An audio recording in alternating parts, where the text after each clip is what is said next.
Bon, il y a deux problèmes. Quand est-ce que nous sommes devenus minorité puisque nous étions les premiers hommes les plus nombreux sur la Terre? Comment tu peux m'expliquer rationnellement notre passage de majorité à minorité sans génocide? On a été décimés par quelle catastrophe naturelle? Deuxième chose que nous demandons, c'est pourquoi les Blancs ont-ils mené à bien le projet de Vorster en Nouvelle-Zélande, en Australie, dans une certaine mesure en Nouvelle-Calédonie, en Tasmanie, dans toutes ces régions. Il y avait des êtres humains dans la forêt de l'Amazonie. Combien sont-ils aujourd'hui?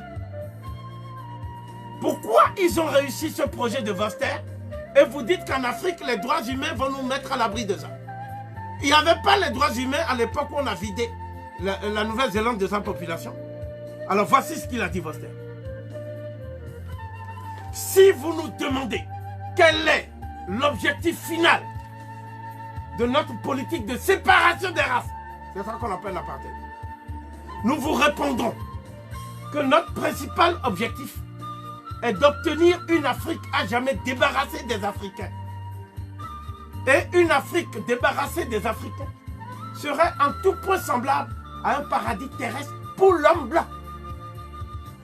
Donc s'il dit ça, et que après que moi j'ai dit ça, des journalistes qui m'ont porté la contradiction sur des plateaux de télévision, comme Antoine Glaser et son compère Stephen Smith, viennent d'écrire un livre intitulé L'Afrique sans les Africains, en reprenant le titre de ce que j'ai dit.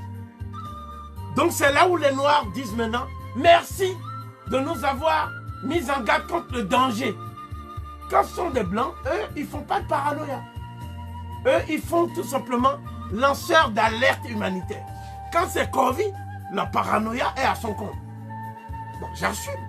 Mais ce que je dis, c'est que Vorster n'a pas dit le paradis céleste. Il a dit le paradis terrestre.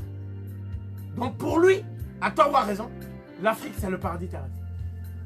Eh bien moi je dis, moi Kofi, que le paradis terrestre qu'est l'Afrique a un jardin de l'Éden qui s'appelle le Congo.